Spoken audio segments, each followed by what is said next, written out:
Good evening and welcome to episode 110 of the HHH Racing Podcast. I'm your host, Howard Kravitz. Thanks for joining me on what is going to be a fantastic night with a handicapper and analyst. I've been waiting to get on the show for quite a long time to chop up another great weekend of racing at Gulfstream Park this Saturday. If you are new to the show, please make sure you subscribe right there on the right side of the screen. I just tweeted out today, we are at 700. That's right, 700 subscribers. We got to keep that going. But listen, I want to get to at least 1,000. Real simple. Just tell anyone, a friend, a neighbor, a relative. Just tell them to go on to YouTube and subscribe to the HHH Racing Podcast. It costs them nothing. They won't get any annoying, messages or spam email or anything. They don't even have to like horse racing. Just tell them to subscribe to the channel. Of course, also follow me on Twitter. You can see on my name tag there at H Kravitz. Have a lot of followers on Twitter. Sent out a lot of cool stuff last weekend from Gulfstream, and I'm always commenting on horse racing. And of course, you can email me on, you can see also on the scroll down below, hkravitzhorse@gmail.com. A few quick housekeeping items. That's right, folks. The HHH Racing Podcast on Spotify and Apple Podcasts. So if you can't see the show live tonight or by video, you can check out the audio on your way to work, maybe even at work. Who knows? Just don't get yourself fired. But check me out on those two platforms as well. The Race Day blog, now is a great time to purchase it, folks, because it is the beginning of the month. So again, it auto renews on the first of every month. So please make sure you subscribe. I got a few new subscribers this week. Gave out a lot of great opinions last weekend at the Pegasus. As you know, I was there, had a great time. There are ABC tickets on here. There's also price plays and spot plays, some other tracks and stakes throughout the country. It's very cheap. Highly recommend you check it out. You can see the information on the screen or check out below the video player in the description. You can sign up through Patreon. Also, last thing, if you've not heard, I'm excited about this. I'm not sure our guest even knows about this. I had Todd Schrupp on a few weeks ago, and he invited me to come on to his show. That's right, I will be live. Can't believe it. I'll be on TVG Live with Todd Schrupp in April at Keeneland on set, chopping up probably a pick 4 or a pick 5. I'm not sure which. There'll be a lot more announcements when we get into that. I am very excited for that. Ladies and gentlemen, I think that is all we need to talk about in terms of some administrative items. Let's get right to our guest. I see him behind there waiting patiently in, I guess I missed the weather by a week because I looked at the weather. It's like in the high 70s and sunny all week here in Florida. And we were shivering last weekend in like the high 50s and low 60s. And I heard from a lot of people, oh, poor babies down in Florida. It was like high 50s. Look, when you go to Florida, folks, you expect to be like in the high 70s, right? Or 70s or 80s. So I'm not complaining. I mean, it was a lot warmer than the nonsense we're dealing with here, or if you're in the out east or whatever. But listen, for Florida, it was still pretty darn cold, and it was really windy too. So I'm glad the weather has warmed up there. Before I bring on my guests, also, please make sure, top right-hand side of the screen, you enter in that live chat. We got a lot of people watching already tonight. We're going to have a really good conversation. We want to have a very lively conversation. So make sure you join us on that live chat on YouTube on the top right-hand part of your monitor and type in some questions. All right, ladies and gentlemen, without further ado, let's bring on our guest. I'm a big fan. He does a great job, not only at Gulfstream, but also at Saratoga. We're going to find out more about him. If you're not familiar with this gentleman, he is currently at Gulfstream, and he is the handicapper analyst on the simulcast feed, along with Ron Nicoletti, Acacia Courtney, many others. The one, the only, Brian Nadeau. Brian, how you doing tonight? Hey, Howard, good to see you again. Yeah, we were chopping it up, as you say, in a lot colder climate last weekend. Well, I don't know about colder for you, but it was a little Bird Green Bay last weekend down here at Gulfstream Park. The wind and all that, but it was good to catch up with you and see a lot of friends from upstate New York and all that. So it was a hell of a weekend, and we got a hell of a weekend coming up too. It was awesome. If I could do you a favor, you could maybe lower your camera just a little bit, and then maybe if you can turn up your volume a little bit, that'd be great. You're a little bit low on the volume if you could. Again, Brian's a very busy guy. They had racing today, so I'm very happy you're able to join us. I don't know if you heard Brian, but I've got a lot to live up to tonight because I had one hell of a handicapping weekend last weekend. I had my first live money championship. I finished fifth in the Pegasus. And with the Adelphi boys, we hit the pick six also at Gulfstream on Sunday for 25K, which only means one thing, and you know this better than anyone. I am probably going to be awful tonight with my opinions for Saturday. So thank goodness you're here to help us out, Brian.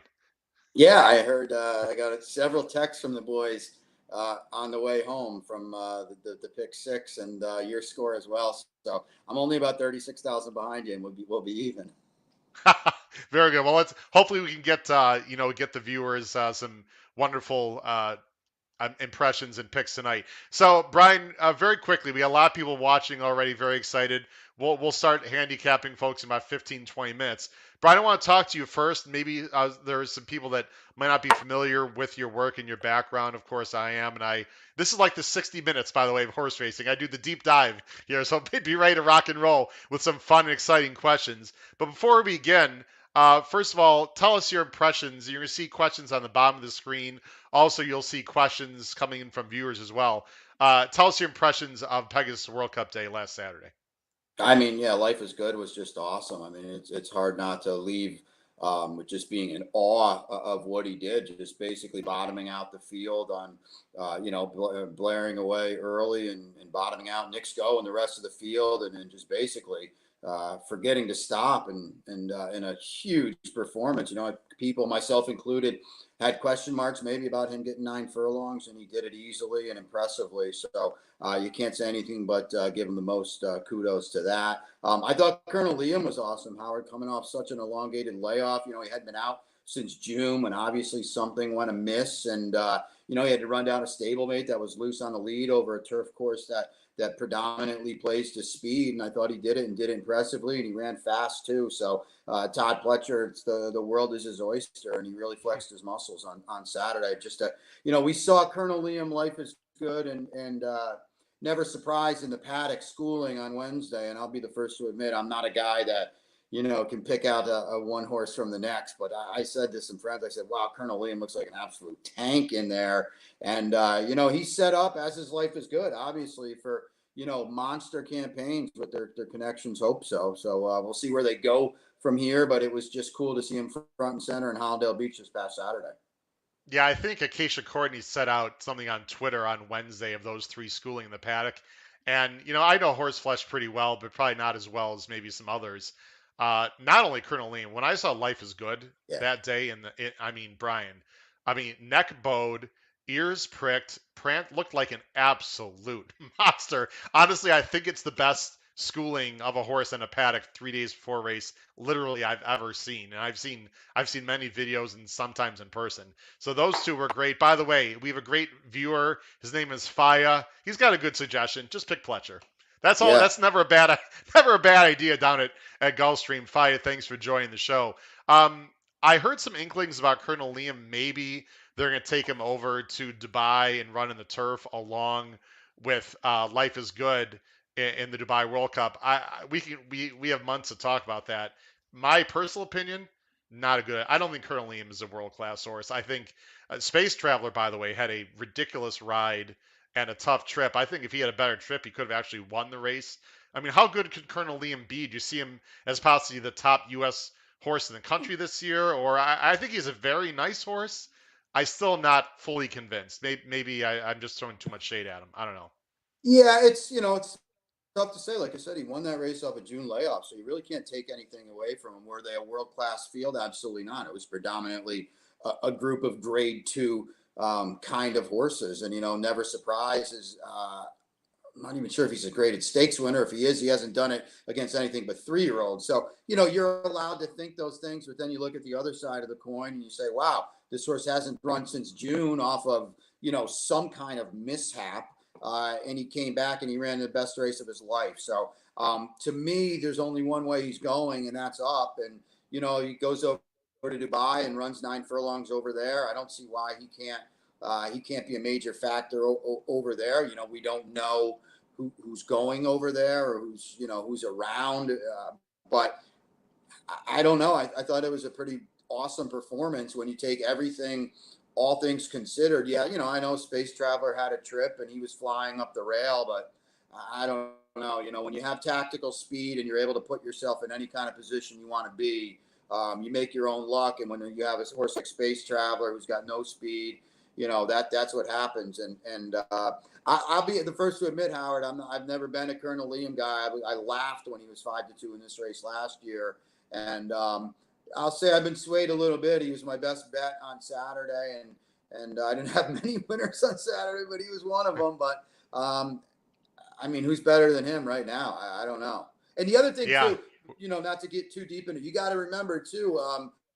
We're talking about late March in Dubai. The Mishawiches and those horses of the world aren't cranked up yet. They haven't even Yeah. started in Europe. It's true. And those kind Might of be some races. nice horses from Japan coming. We Yeah, have no, no that's idea. fair. But, That's absolutely fair. But Todd Pletcher's not shipping across the world if he doesn't think he's got a shot at $5 million. So.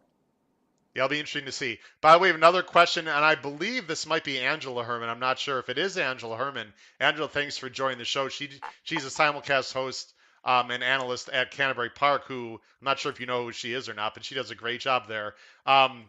I talked to Matt Cutera, a good friend of both of ours, recently, and I talked to another good friend, Paul Halloran, about maybe me going to the Belmont. I've never actually been to a Triple Crown race, believe it or not. And I'll tell you what, if I end up going, it might be because of this race, not because of the Belmont. Sure. If this thing develops, I mean, Nick's go, life is good. I mean, that got a lot of pub. As a pure horse racing fan and handicapper, this matchup might be the best. I'm 50 years old, Brian. I think that would be the best matchup of my lifetime if it develops. That would be tremendous. June is about 35 years away in the terms of the thoroughbred racing industry. So yeah, we'll see.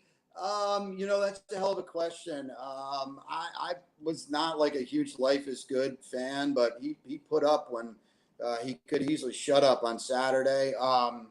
Flightline's never really beaten anyone, but boy, my God, he's won by 100 lengths, right? With crazy fast speed figures. And sorry to interrupt you, but I think Stiletto Boy, gave Flightline a little more form there because Stiletto Boy ran actually a career top and ran fantastic and absolutely was dusted by Flightline. I know different circumstance, different situation, but you got to. I mean, if you play a little, apples to oranges, I mean, that was you can say that too.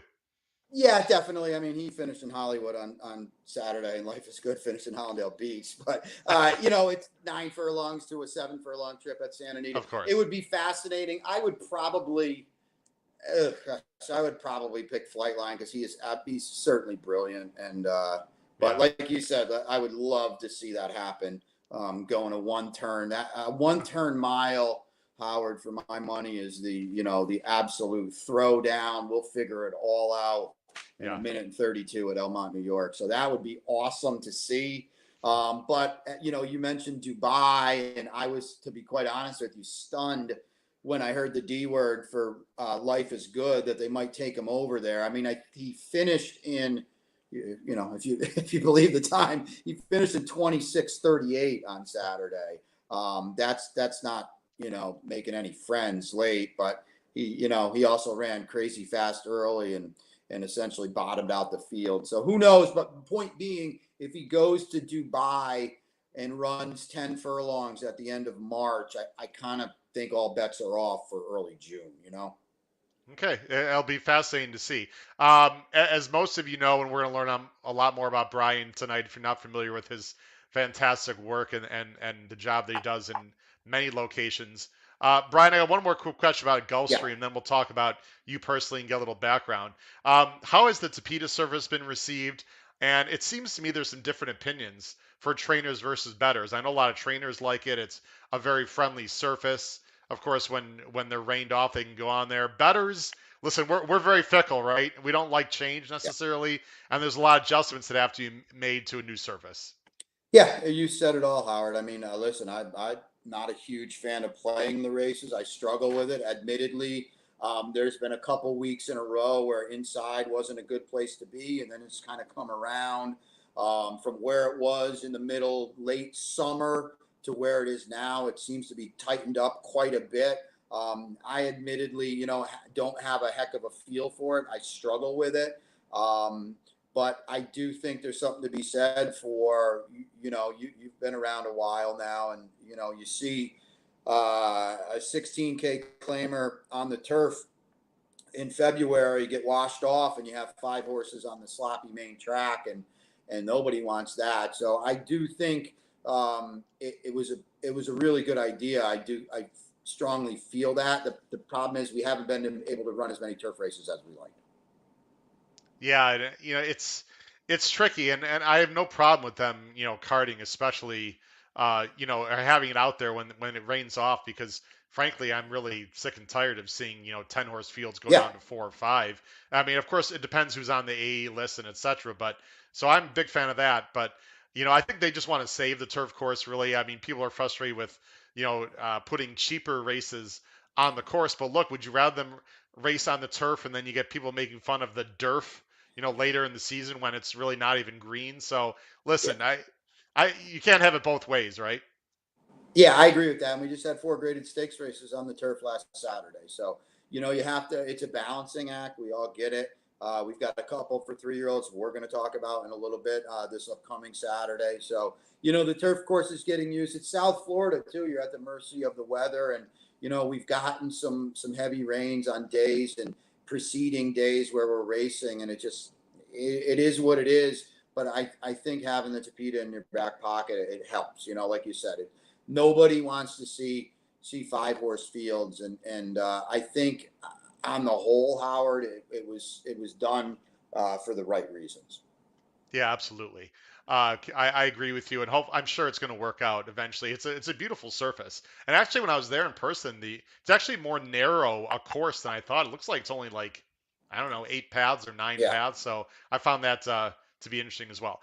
Brian, before we get into the handicapping, we're going to do a famous segment that I have that's called 10 minutes to post. I'll bring it up in a minute, but before we do that, very briefly, just tell everyone your background, where you're from, and how you got into horse racing in the first place. Yeah, I grew up just a little south of Saratoga. I'm in Half Moon, New York, and born and raised. And was not a guy, or a kid, I should say, that went to the track with mom and dad, or dad and the buddies. Growing up, I don't think I went to the track until I think August of my after I graduated high school. So that was my first foray. Then I went out to Oswego, SUNY Oswego, and placed a bet on Thunder Gulch in the Derby, and the rest was, as they say, history. And you give a college freshman $50 in 1995, you can have a lot of fun and do a lot of damage. So I was kind of hooked. We had an OTB out there in Oswego, and it kind of took off from there, Howard. And I was just a bettor for Yeah. about 10 or 11 years, and I was a bettor. And then kind of one day I said, you know what? I wonder if I could work in this industry. And I never really had a real job, but I got a press intern job with Naira when I was like 30 years old, paid $8 an hour, and I didn't know where I was going from there. And I had to start as a turf writer. I had to start. I worked with the Clancy, Sean and Joe. Love those guys, and they taught me a lot. I started way back when as a press intern with Naira, Eric Donovan, Jason Blewett. Those guys were tremendous way back in the day. Franny LaBelle hired me. Love you, Fran. And then I moved on to the Clancy's, and I worked for them for several years. And then the big break was twofold. Hooking up with Joe Christofek and Jeremy Plonk at the time, of Horse Player Now. And then Seth Marrow of Capital OTB asked me, hey, you want to come on during the summer and do some TV. And I guess that was 2013.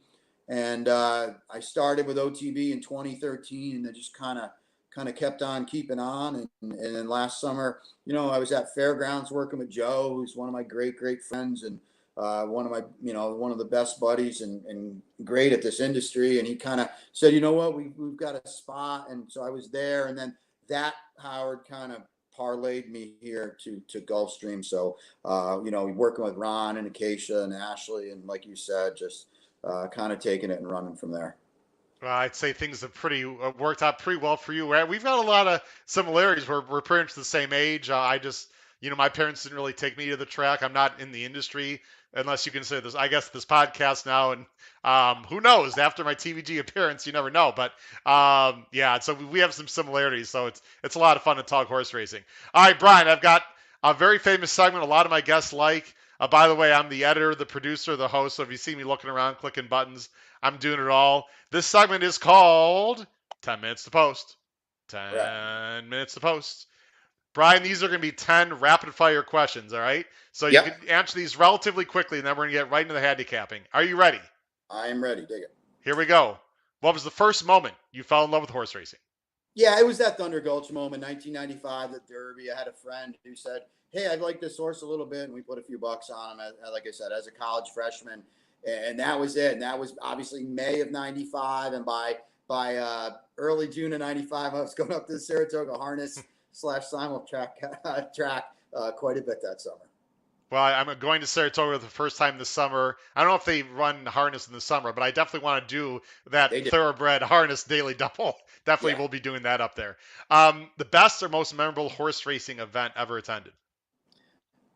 Oh, that's a good question. I mean, Songbird and Beholder throwing down was pretty awesome in the Breeders' Cup. I'm a huge Ghost Zapper is the greatest horse I've ever seen. It takes me a second to answer that question. So, seeing him in person as a fan, not in the industry, in 2004 at Lone Star Lone was pretty Star. cool because he was great. Oh, I think sub 2 minutes. I think if I Yeah, remember correct. Yeah, 159 and two unbelievable. maybe.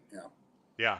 Yeah. Um, the best part about working or handicapping at Saratoga, and I know, for people who don't know, you work with Capital OTB. Yep. You have a show called Saturdays at the Spa. Before you answer that question, I got a little surprise for you here. If you give me just a second, I want to make you feel at home, Brian. So, got something I want to share with you here.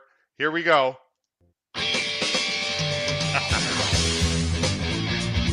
There it is. There it is. Live from the backstretch at Saratoga, this is the Handicappers Report.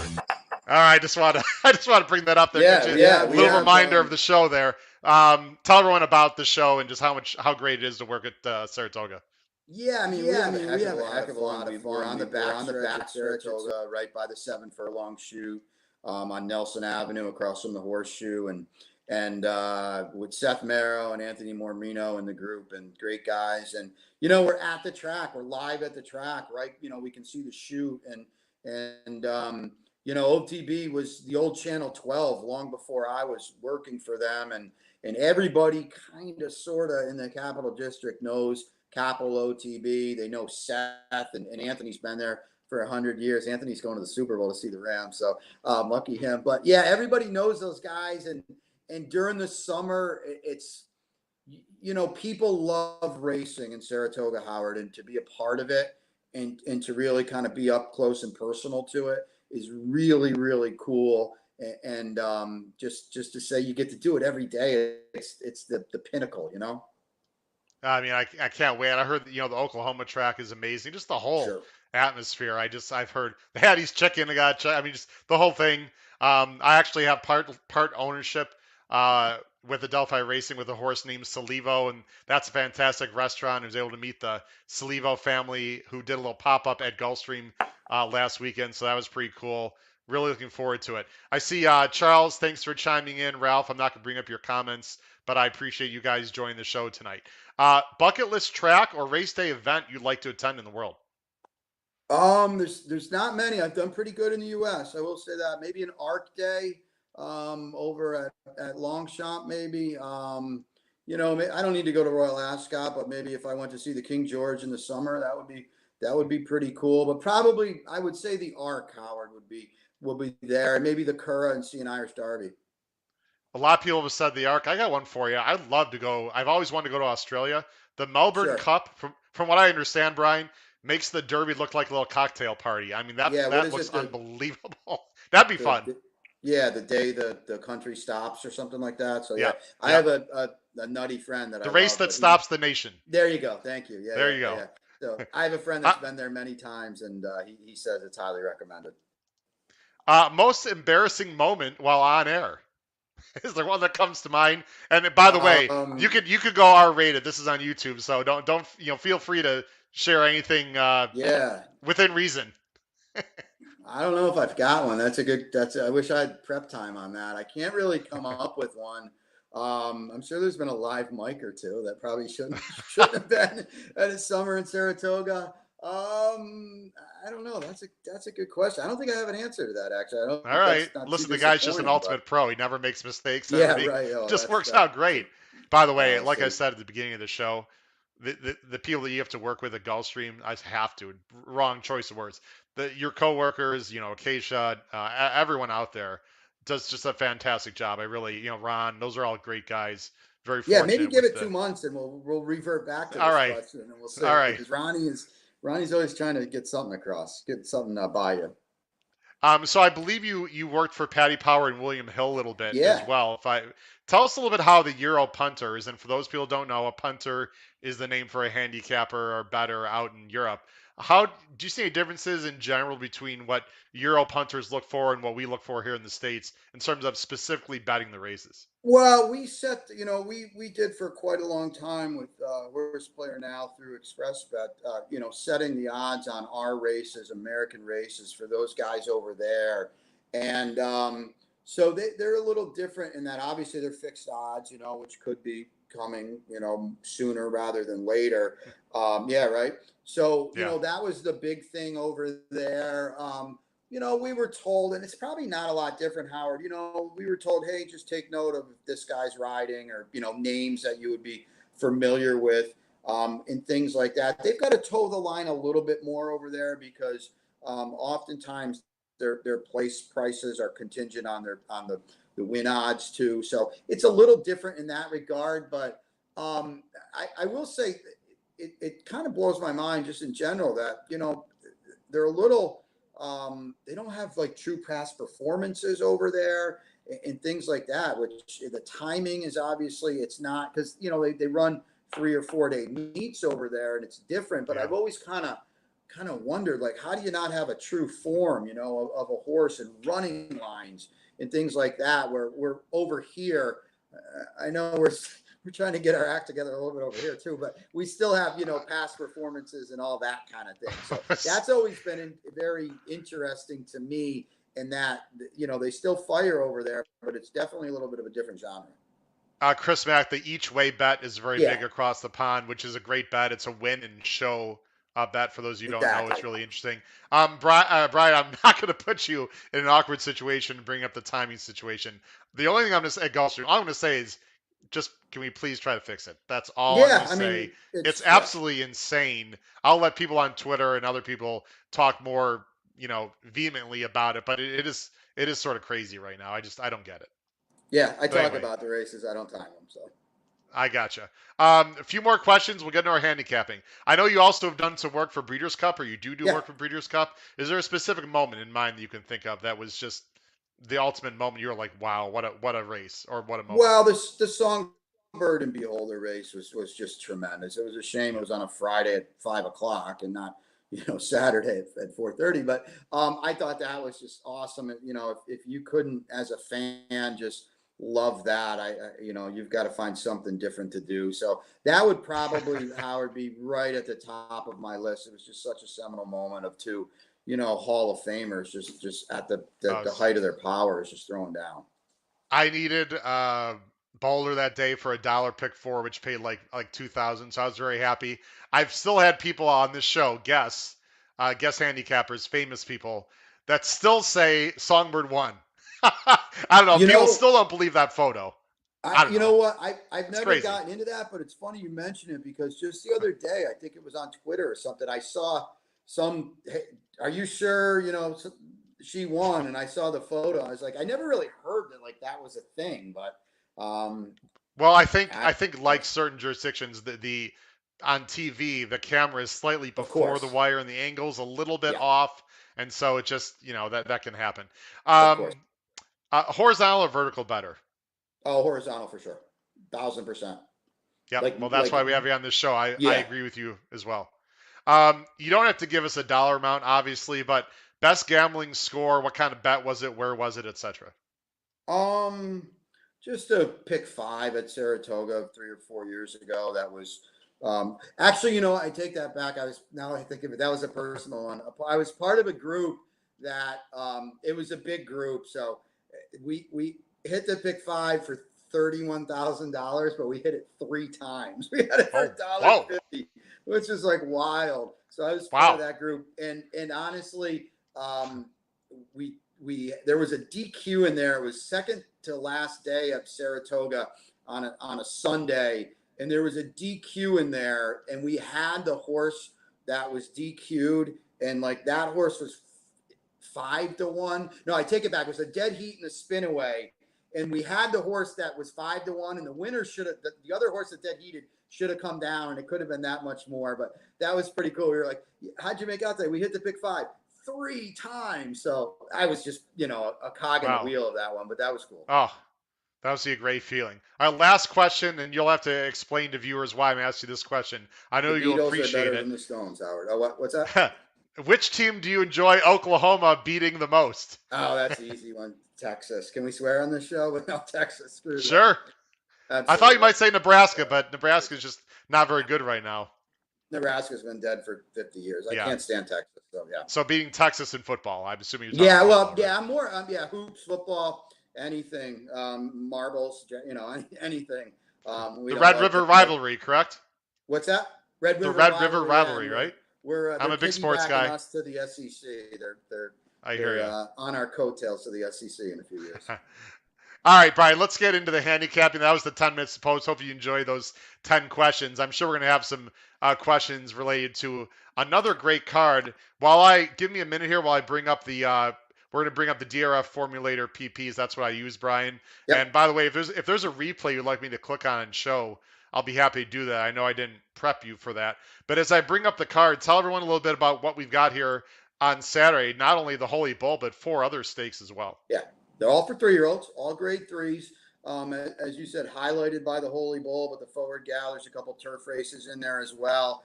And it's just we had last Saturday with the Pegasus, obviously, Howard, but we're right back to battle this Saturday. And, I'm not trying to be a homer, but in a day and age where horses don't run and view at 3 until March or something, the Holy Bull came up exceptionally strong. And, a horse like Mo Donegal, I think he's probably in a lot of top 10 lists and things like that. And Simplification, he was so good winning the Mucho Macho Man. So I feel like, we've got a third in a Breeders' Cup Juvenile coming in, and Tis the Bomb, who's, sharp as attack on turf. It came up a pretty darn good race, Howard, and I'm excited about that. It's a points race, obviously, for the Derby. So we'll see how it all shakes out. 2 turns now, obviously, for some of these 3-year-olds. So, yeah, it's cool, and it starts us down the path to the Fountain Youth and then certainly the Florida Derby. Yeah, real exciting. We'll get to that race. That happens later in the card. Folks, before we start talking about the late pick 5, very briefly, Brian, and by the way, at times, I'm going to take us off the screen and go full screen on the PPs so people can see a little better. So just want to give you a heads up on that. There's 2 races before the pick 5 that are stakes. Let's go ahead and take a look at those very quickly. Also, Brian, you'll see our picks on the bottom of the screen. And Brian doesn't know my picks, and I only knew Brian's picks as of a few hours ago, folks. And I'm not sure if you saw the morning lines before you made your picks either. I did not, Brian. I will say that. The first race we're going to briefly talk about is the Grade 3 Swale. It's for, as you said, restricted 3-year-olds, 7 furlongs. They're going for $100,000. And you're going with a very, very fast horse, a Calbred in Dreams for Cox and Ortiz.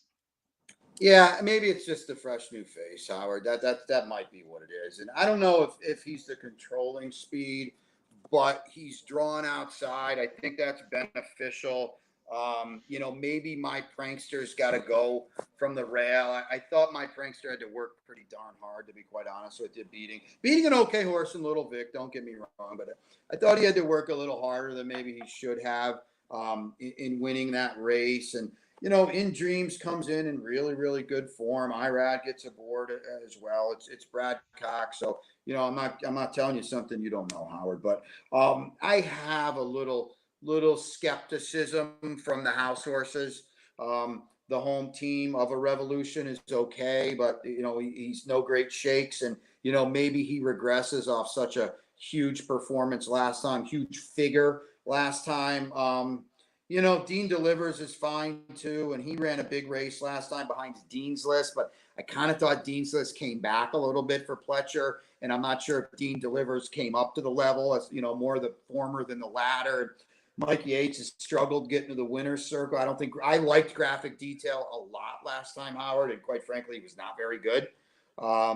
So then you kind of say, well, okay, if we can pick apart the home team, In Dreams is pretty darn good for Cox. I mean, yeah, he was in for 150, and that probably will scare some people away, and I understand it, but it's easier, as Howard, you're a horse owner, it's easier said than done to take $150,000 out of your pocket and claim a horse. So I'm not holding that really against him. He's proven on dry land, he's proven on an off track, and he's fast and he's outside. So I landed on him. I don't have a strong opinion on him whatsoever, but the fact that I think my prankster's down inside too kind of helped me out a little bit too. Yeah, I think the outside post is going to help. Now, we're not going to talk about this race much longer, but a lot of these horses have not gone beyond 6. So, Yeah. In Dreams went 6.5. I think my prankster went a mile, but my only concern with In Dreams, and I know I don't have the horse in the money. I have the horse on my ABC ticket, obviously, folks. And again, if you want to purchase the blog, you can see what my ABC ticket looks like. This horse will probably be a B for me. I'm going pretty spready, which I hate to do in a 5-horse field. So I have slight distance concerns with this horse, Brian. The dam really did not want to go much beyond 6. I'm not going to show the PPs there. But listen, Brad Cox did it with a horse last weekend that I hated, frankly, in the inside information that won as a favorite. So Cox knows how to train. I think, and I could be wrong, Brian, I think Saez is going to let the 5 go. I think he's just going to, let the 5 go, come around. And this is just more of an in Todd we trust kind of thing. Yeah. I like the fact that last time, he sort of stalked and pounced. I think he's going to get the same trip. And I'm a little bit, there is other speed in here too. So I don't know. It's not to be honest, it feels slightly disappointing to me. And it's only it might only be 5, ladies and gentlemen, because Mr. Booma, I don't know if you know this or you've heard, is entered in a race tomorrow. Do you know if he's going there or going here, Brian? I don't, Howard, but that race came up so salty that I would bet a beer he runs on Saturday. And I have no I have no information on that whatsoever. But the race you're referring to tomorrow, the optional claimer for 3-year-olds, I believe, going a mile. There's 2 Pletcher potential stars in there. That race came up crazy live, right into the teeth of the swale of the Holy Bull. Like I said, I don't know. I would think he comes out and maybe tries a grade 3 race, Yeah, I think you're probably right. Let's go ahead and move on to race 7. Now, race 7 is the other stake race, not part of the pick 5. It's also a grade 3. I found this to be a pretty tough race, actually. It does kick off the pick 6. For those of you who like to play the Rainbow 6, there's no mandatory payout because some knuckleheads like me and some others hit it last Saturday. It's the grade 3 Kitten's Joy. It's for 3-year-old males. They're going a mile 16th on the turf. 100,000. I'm going to go put our picks up. And the great thing about having guests like yourself on this show is there's always a variance of opinion, and it gives our viewers, Brian, a chance to just make some decisions based on what they like. You're going with the 6 Royal Spirit, a very juicy 5-1 for Pletcher and Paco.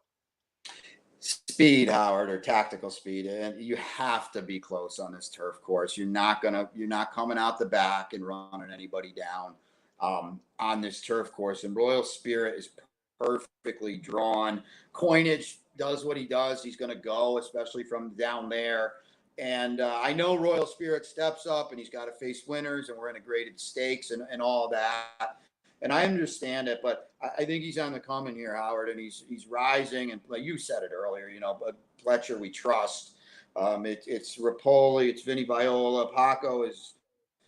I love Paco. I mean, you know what you're going to get from Paco. I think it's great. And what you're The going to only thing I get from don't like Royal about Spirit. Paco is the only don't like Paco is the famous Paco look back, which Yeah. has hurt me many times. But he did have the 3-horse in the last race, Brian, to the pick 6 that barely got up and gave me the 25G along with the Yeah. other the Delphi boys. So I guess I can't complain with Paco for a while. It warmed my heart when Couture hit that. Good for the little guys. Um, I like this horse. I just think he's got another move forward, Howard. And Yeah, I'm not saying the rest of this group doesn't, but at least up until now, I kind of feel like we know what they are, aren't they? You're going to get your 78 buyer from Red Danger, and that's fine. It might win, but when you're doing that kind of every month, every 4 weeks, yeah, you're at the mercy of someone stepping up and running a race. And I think maybe Royal Spirit can do it. So I put him on top. Down inside, Grand Sonata I thought was good. The other Todd, probably take more money because he's a stakes winner right here at there you go. Gulfstream Park in the Dania Beach. So, Yeah, he would make a lot of sense too. I do think, I do think you have to respect Coinage because of his speed, Howard, because of that plays. I mean, yeah, you look down on him, he was ninth in the Breeders' Cup yeah, Juvenile, but he was beating 6 lengths. Modern games, we all know he would be 1 to 1,000 in this race. And Tiz the Bomb would be 3 to 5 in this race. And McKinnon would be comfortably favored as well. So that was a really good race. And he didn't make the lead that day, but you could just look at with the anticipation at Saratoga. I know he walked on the lead, but it was also the last time he made the point there. And I yeah. would assume he's your inside speed here, and that carries horses on this turf course. So, I respect him too, but I'll take, I guess, a little bit of a shot with Royal Spirit. Yeah, I think Coinage is definitely dangerous. The horse I'm going with, and just for time, I'm not going to show the replays. I really like what I saw from Speaking Scout last time. And by the way, Red Danger is also in this race. He's the 8, actually the lower morning line, which I completely disagree. Well, I shouldn't say I disagree with the morning line. I just think that the 4 is a better horse. Folks, go back and watch the replay of the Pulpit, which Brian, in my opinion, was a higher class, just better looking race on the visuals than the Dana Beach, in my opinion. Uh, Speaking Scout was pretty wide on the far turn and just barely lost to Red Danger, while Red Danger, I believe, was on the inside. And also, Speaking Scout gets blinkers on. I love motion. I think Alvarado is one of the most underrated turf riders in the country. I'm very interested in Speaking Scout. However, as you've said, it's not easy to close at Gulfstream. But I think with Coinage and maybe Royal Spirit, I think we might get enough pace in there. I'm very curious to see how Speaking Scout does. Any opinion on Speaking Scout before we move on, Brian? No, they both ran big last time. I mean, they ran the exact same race, and he just happened to lose by a head.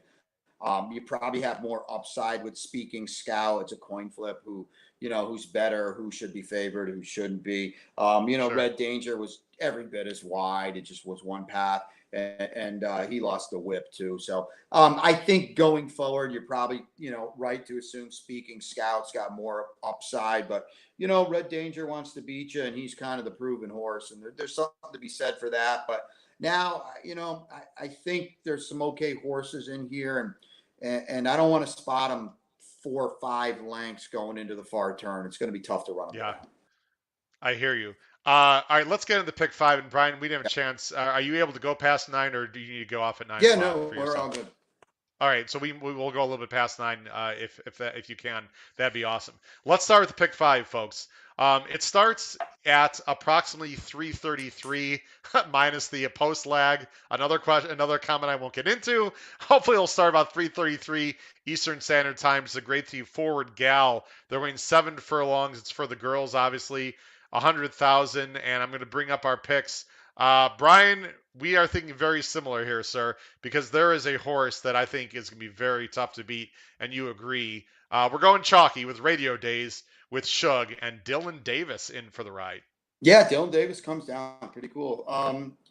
She's tough, Howard. I mean, Yeah, she could be 2 to 5 in here. She's really good. I'm not sure you can say that about anyone else in here. I get that it's a start of a campaign, and I don't know if Shug is thinking the test or the Kentucky Oaks, but she is all right, and both her races would win this. And I would think as a bigger, stronger tougher, faster, meaner 3-year-old filly, she's better than those races in New York. I mean, she's got to ship and prove it. I get that. And, Girl with a Dream and Diamond Wow aren't slugs. Don't get me wrong. But I think Shug likes this horse. And she has done absolutely nothing wrong in her 2 starts. And to me, Howard, it's just the onward and upward angle. And I think she's in position to start off what could be a really big 2022 for her.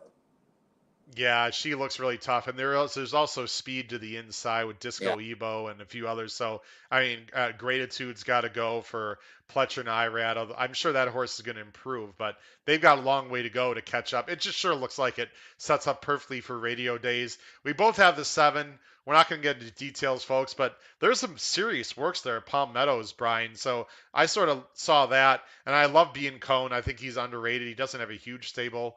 But when he runs well, and the horse is going to get a nice trip from the outside. And certainly, Bean Cone has horses that can run on turf and dirt. So I don't know if the 5 falters, maybe the 7 is one you want. But I do have one quick question from a betting standpoint as we move on, Yeah. Brian. We both have the 5 for those viewers, people watching and listening later in the week on Spotify and Apple Podcasts. Do you recommend at all maybe not playing the pick 5 and just playing the pick 4? Because if the 5 is going to be 3-5, you're really not getting the value in your pick 5. Although I'm sure you and I are I don't know if you're an ABC player or not, but I am using other horses underneath. So it's not as if the 5 loses, I'm going to lose my ticket. Any opinion on ticket construction with a huge favorite in the opening leg of a pick 5?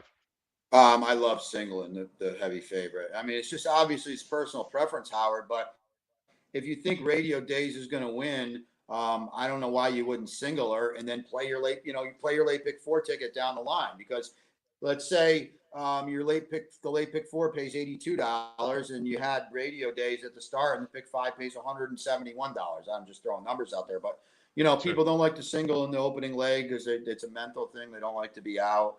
To me, she's a single. I sent that ticket over to you. I don't know if you're going to show it or not eventually, but We will, yes. yeah, she's a single to me. I think, see, if she was at the end of the sequence, Howard, she'd be 1-9. But because she's at the beginning of the sequence, she might be 7-5 because people don't want to be out. That's fair. And Fire brings up he's a little bit worried about the fact that speed's been holding. Not really last weekend. The speed was not. I know life is good as a holder animal, but It's I mean there were a bunch of horses that came off the pace. Fire. I don't know. I did actually. I actually. I didn't look at Gulfstream. I bet it's Sunday. It's hard to say, but 5. I mean the 5 is tactical. I don't think Radio Days has to be like 8 off.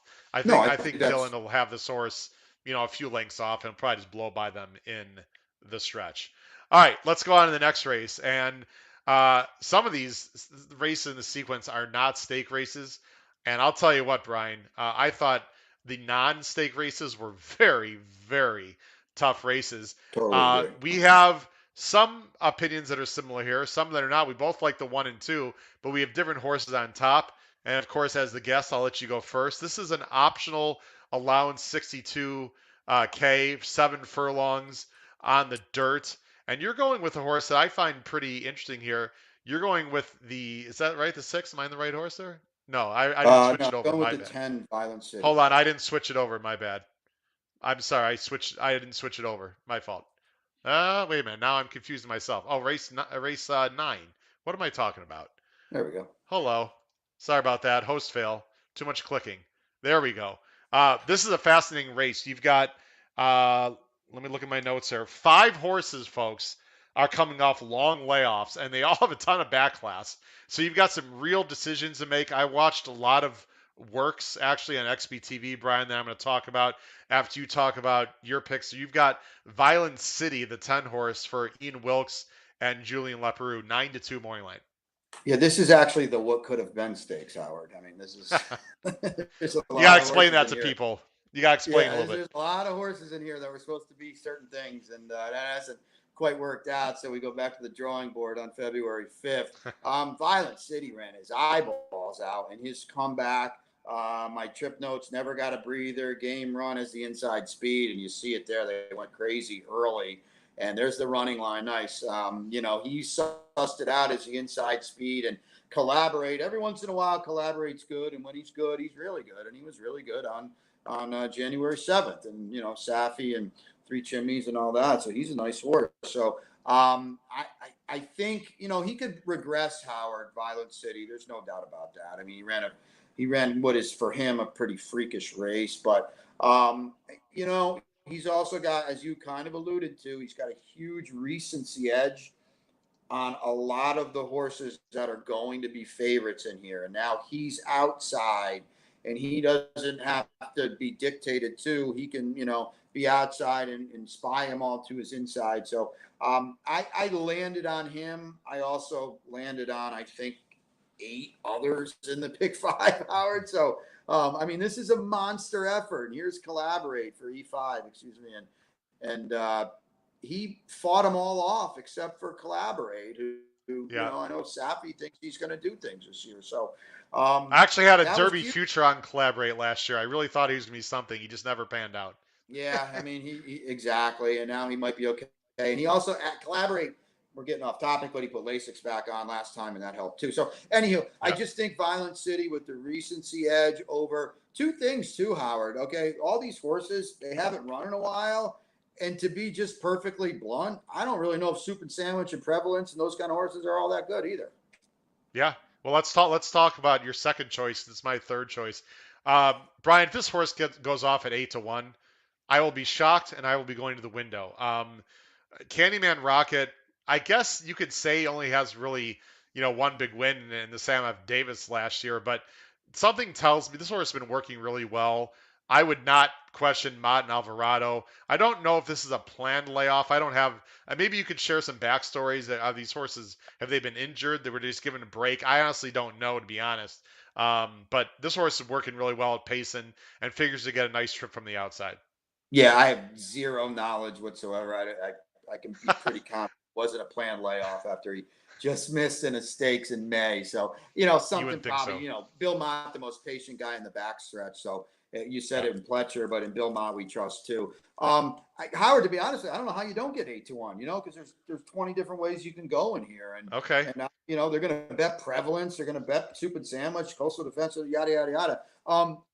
I kind of feel like maybe him as a newly minted 4-year-old could be okay, right? He flashed some solid Yeah. form at 3, and he couldn't see it out in the wood in the Tampa Bay Derby, but he got back on track going 1 turn at Belmont, and now I would think Belmont's going to bring him over there is probably better than he's ever been doing, and we saw it a few times at Saratoga last summer with Speaker's Corner and well, Baby Yoda, but that was a private purchase. But Bill has got an innate ability to bring these horses back off extended layoffs, and they run off the screen. And Yeah. I think Candyman Rocket's very, very live in here. I like this post because he's tactical going 7. There's a long enough run for him to get position. So, yeah, I think he fires a big shot, Howard. I agree, and I hope a lot of these horses come back and do well. It just makes racing that much better, and I'm very intrigued to see how Candyman Rocket comes back. Let me a little bit. I'm just going to scroll. Neither one of us have Prevalence. You talked about horses that maybe you're overrated or never really panned out. I mean, Prevalence after he won his first race. I'm sure you remember this last January. This was like everyone's Derby horse, which was crazy because really he got a very soft pace, even though he ran very impressively. Neither one of us have Prevalence. I think the horse is overrated. I mean, can he come back and run well? I guess, but we'll have to see. I'm much more interested in the 2 inside. Soup and Sandwich has been training very well. I have no idea what happened in the Perryville. I mean, that was a tough spot and obviously just didn't fire. I'm expecting him to, come back and run well. The one I really am interested in though is War Stopper, and I'm going to put us back on screen here. Got a little tidbit on War Stopper. I watched some works with War Stopper. War Stopper has been working with Promise Keeper. Now, if you Okay. folks don't know who Promise Keeper is, he was a really nice 3-year-old for Pletcher who won the Peter Pan last year. Very good horse. And I got to tell you, watching the workouts, I thought War Stopper was working better than Promise Keeper. I have a feeling that this horse is going to fire huge. I like the fact that he's a little bit further to the inside. I don't think he has to be sent crazy. I think you're going to get maybe more than 6-1. I mean, who knows what the prices are going to be in these races, but I like Warstopper in this race. There are a lot of ways you can go in this race 9 for sure. Let's go on to race 10. As you can see, our picks there, race 10. Race 10 is another stake. It's on the turf. It is for the fillies. 3-year-olds, mile 16th, $100,000. It's the Sweetest Chant Stakes. And we have different horses on top again. Ambitious, I believe. I don't know. I think I tried to pronounce it correctly. French bred, or he's not French bred, but he's got a French name. Grand Motion. There's your guy Paco again. Yeah, I thought she was okay last time, albeit on the Tapeta, but she ran okay on the turf. On debut. And Graham's not a guy that's going to fire. It's the Wertheimer brothers, homebred, and we know, they bred immortal horses. So we've got some bloodlines here, and I don't know, Howard. You look at this group, and I thought Opalina was, quite frankly, terrible last time. She could not win, and she ran third. The rest of these are Ocean Safari's fine. You have to use her. Battle Charge comes in from Tampa. Who knows what that race means, but it was very fast. And I just think Graham, might be ready to unleash something in here. She should be a square price. She's only run twice. She does face winners today, but we're all kind of in the same boat here. None of these horses are overly fast. Maybe she falls through the wager and cracks a little bit. And I didn't want to be master of the obvious and just say, Ocean Safari, Battle Charge, and Opalina are the horses in here. I think it's a race that's kind of ripe for the taking, and maybe Ambitious wakes up a little bit and moves forward in a big way. Yeah, I watched the replay. I thought she ran very well. She was legit 4 wide on the turn. I think with those lower buyers and those lower numbers, Brian, you're going to get that 6-1, if not even higher. So I think that's a good pick.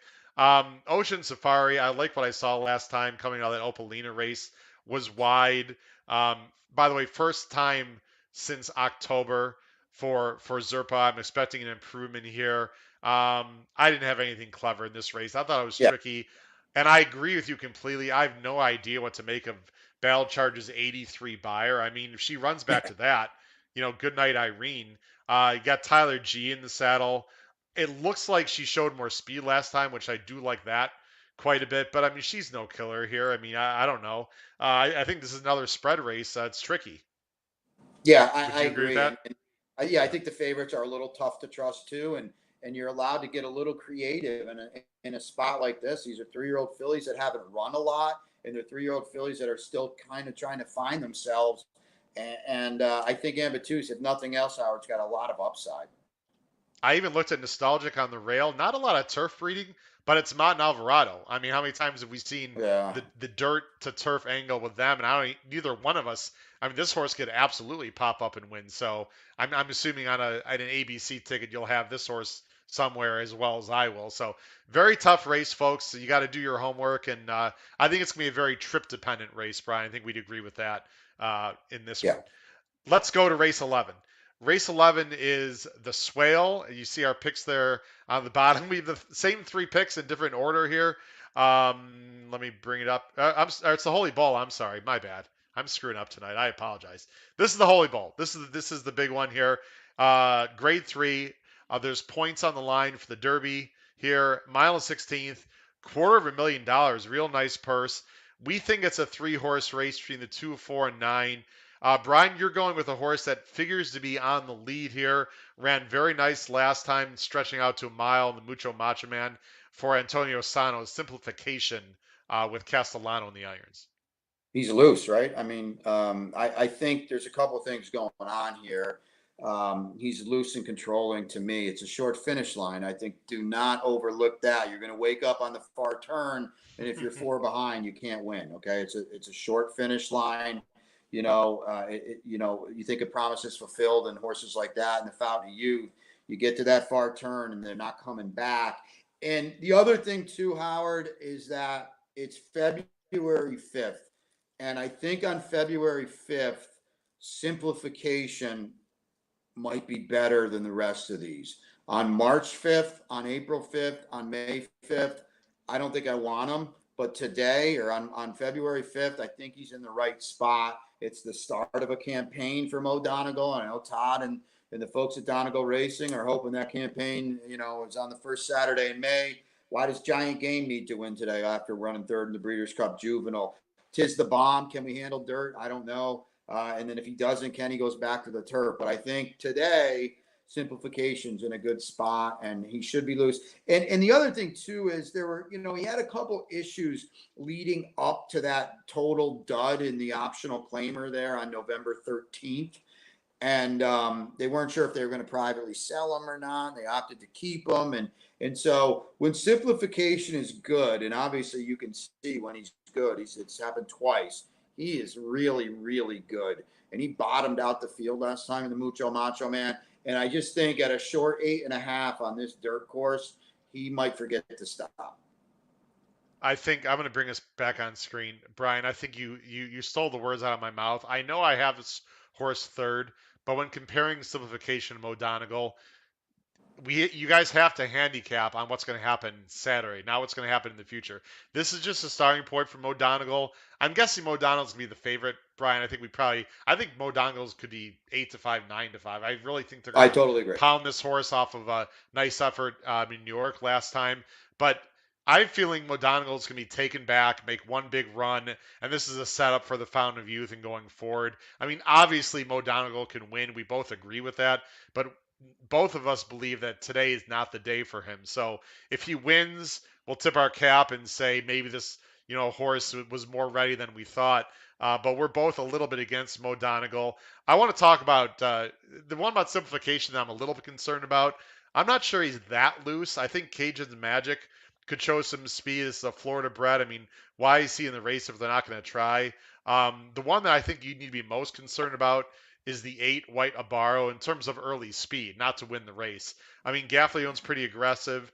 I don't see Safi like taking back when he knows he can't be wide on the first turn. So my concern overall is I don't know how classy simplification is, and I don't know, Brian, if he wants these 2 turns. I watched his work. I watch his win. He's not the prettiest mover. He just doesn't strike me as a 2-turn horse. I could be completely wrong, and maybe he'll just wire the field. But I think if he takes any pace pressure, I think he's vulnerable. Will that happen? I don't know. I'm a big fan of Giant Game.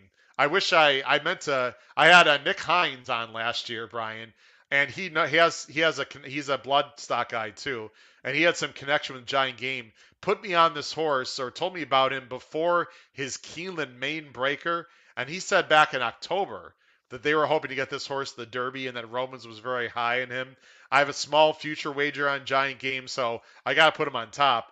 My only concern here is the outside post. Sai is going to have to work something out. I think he can sit mid pack. If he's able to save any ground on the first turn, Brian, I think Giant Game is very live. And I don't know if you've seen this horse work in the mornings. Do you get out to the track in the morning or not? No. Early? Okay. Yeah. Hard. It's way too early. I hear you.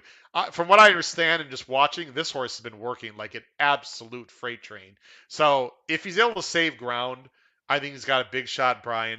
You think this is more like Mo Donegal, just they're waiting for the next one? Is that your thought? Well, I In I terms of think it's getting cranked clear. up. Yeah, I think Mo Donegal's clearly the horse to beat. Giant Game, again, why does he want to win today? It's a start. It's to me, it's kind of a weird spot for him too. He looks maybe to me, he's more like a fairgrounds type of horse or something. I don't know. Okay. I see. Corniche buried the entire field, and Papa Cap, who was dreadful in the Risen Star. I know he was third, but he was very good. Totally agree. I don't know. Someone has to run second, and someone has to run third in horse races, and so Okay. I think Howard horses like that get a little blown up because people see third in the Breeders' Cup Juvenile, and that was good. I just think again with Mo Donegal and Giant Game, it's a progression, and they want to get a good start to jump into the pool, and we'll move forward off this race. As you alluded to, he's poorly drawn. It's the short stretch. I think a horse like him, he doesn't have a lot of speed. I think a horse like Giant Game is really up against it. I think if nothing else, at least Mo Donegal down inside, he's kind of tactical. He's run one turn at Belmont. I think he'll be closer. Giant Game to me looks like he'll run out of room. Wow. Okay. I actually think Mo Donegal's going to be 3 to 4 lengths behind Giant Game on the backstretch. I could be completely wrong. I'm anxious to see how they run. Mo Dongle strikes me as he was up closer last time because look, they went 51 and Yeah, 116. So sure. I think this is more of a mid-pack sort of closing type. But anyway, we're gonna move on to the next race. It's gonna be a great race. I think it's a pretty darn salty Holy Bull. I don't know how you felt overall for as the first sort of Derby prep at Gulfstream for this year.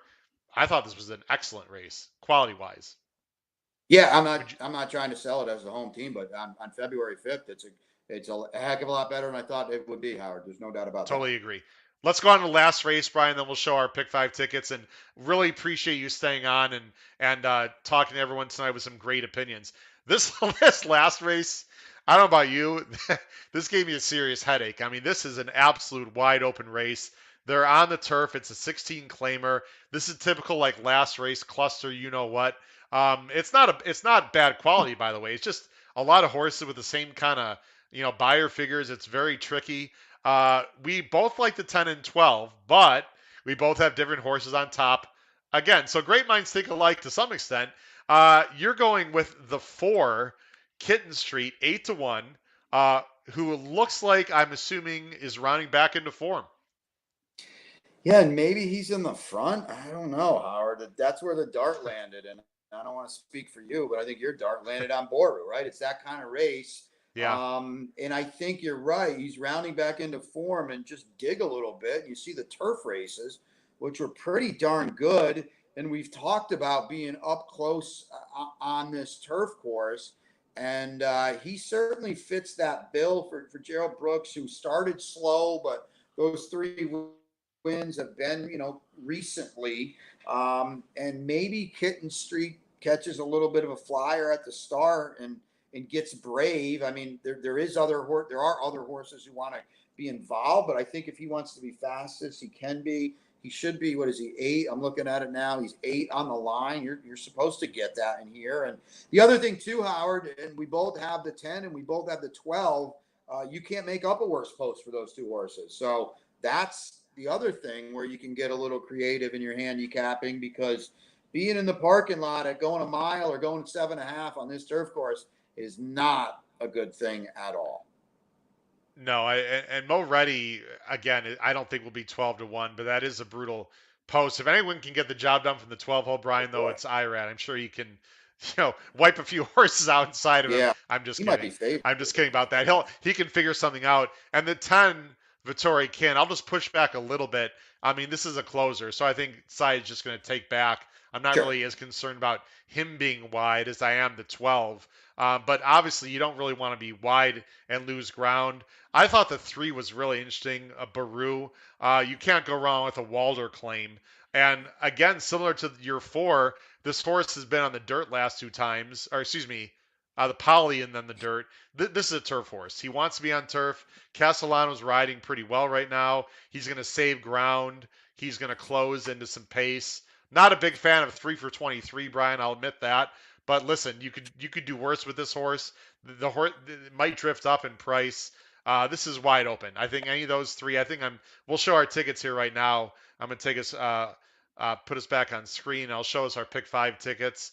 Um, there's a lot of ways you can go in the last race. Brian, if you want to walk everyone through your $84 pick 5 ticket, obviously you're singling and then spreading Yeah. in other places as well. Not for the faint of heart, Howard. Yeah, so there's the single to kick it off with Radio Days, and we talked about race 9. It's impossible, and I had no opinion. I want to be alive because it's also the type of race, Howard, where if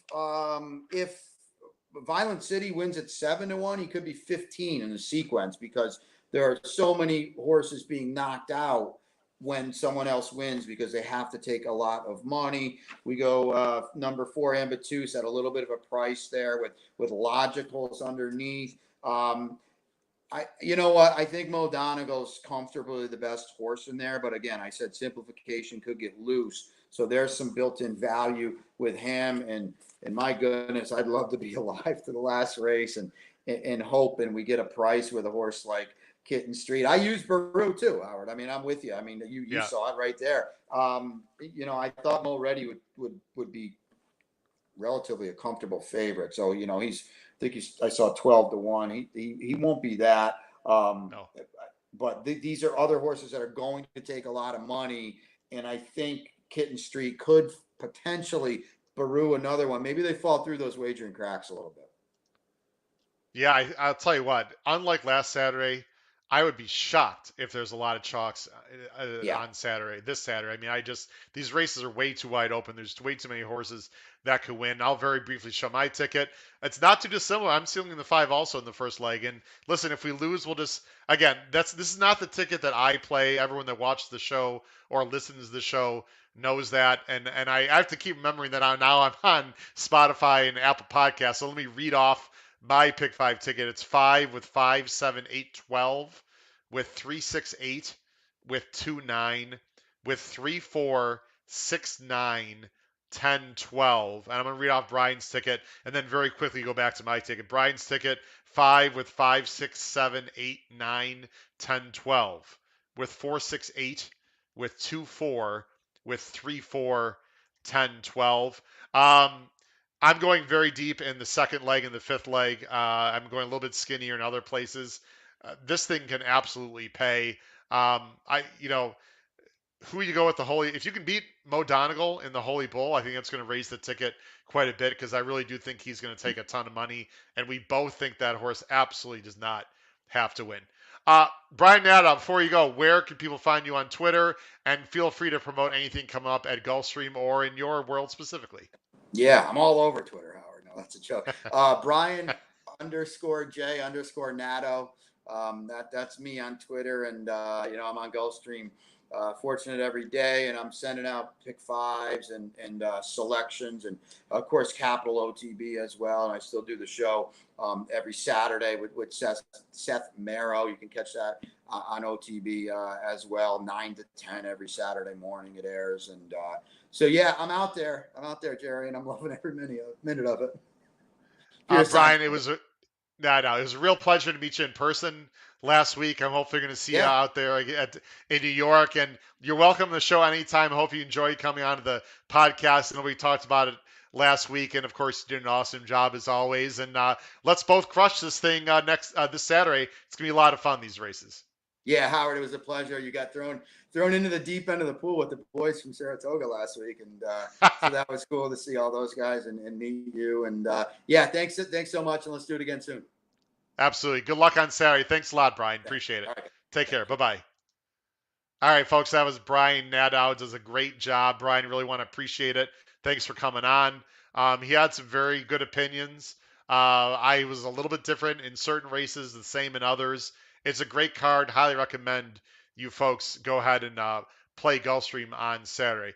Once again, you can go to Spotify and Apple Podcasts. You can hear me there if you're not able to view the show. I got the Race Day blog going as well. Now is a great time to go ahead and purchase that as well. And then next Thursday, guest to be determined. I'm working on getting a few people. The racing weekend next weekend's a little bit slower, so I believe I'm going to have a really interesting guest on the show next Thursday. That follow me on Twitter.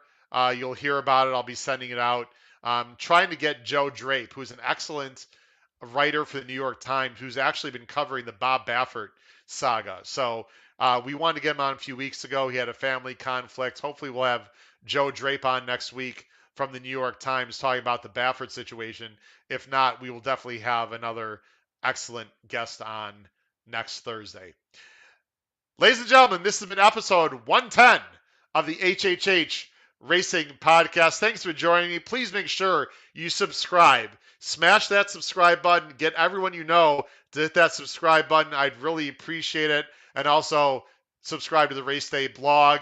Good luck to everyone this Saturday at Gulfstream with the Holy Bowl and the other Grade 3 stake races. Have a great evening, everyone. Good night.